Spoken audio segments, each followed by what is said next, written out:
This is my UFC 169 preview between the matchup of Frank Mir versus Alistair Overeem, both pretty much coming on a losing streak on their careers. Alistair Overeem hasn't won a match since he beat Brock Lesnar in 2011, and Frank Mir hasn't won a match since he beat, who did he beat? He beat Nogueira via submission, out of all things, in 2011. Alistair Overeem losing to, who did he lose to? He lost to Bigfoot Silva, and then he lost to, who did he lose to? He lost to Travis Brown. There you go. Travis Brown being one of the forces in the UFC heavyweight division. Probably next contender to face Cain Velasquez after having that tremendous performance on the Anderson Silva versus Chris Weidman 2 card back in December. So Travis Brown has been going on a wrecking spree. But Frank Mir versus Alistair Overeem. Frank Mir losing to Dos Santos, losing to Daniel Cormier, which was a mediocre fight at best. It wasn't that exciting, and getting beat by Josh Barnett. So Frank Mir and Alistair Overeem need a win.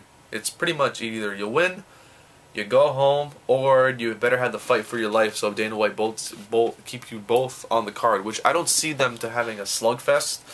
I see Frank Mir trying to take this to the ground, submit Alistair Overeem. Yes, I do think Frank Mir could submit anyone in the UFC heavyweight division. After beating Nogueira, he's proven that he can submit any person, anyone.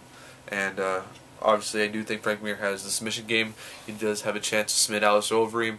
I don't see that happening. I see Alistair Overeem coming out strong in the first round, but getting that knockout in the second round.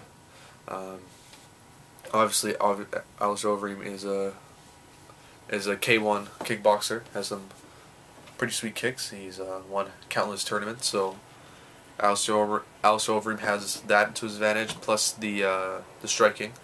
And not saying Frank Mir is bad at striking, but is not his highest attributes in his MMA game. So honestly, I'm gonna say Alistair Overeem finally gets a win in the UFC, and if Frank Mir doesn't have a performance of his life, because if neither of these two doesn't have the performance of their life, one of them's out and probably heading to Bellator. So I'm gonna say Alistair Overeem, second round TKO, but I could possibly see this go to a third round decision, and it'd be a boring fight, and then neither guy gets any credit. Whoever won just keeps their job, and whoever lost, they leave because they didn't fight for their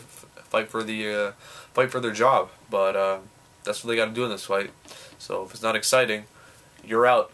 So that's that. Alistair Overeem, second round TKO.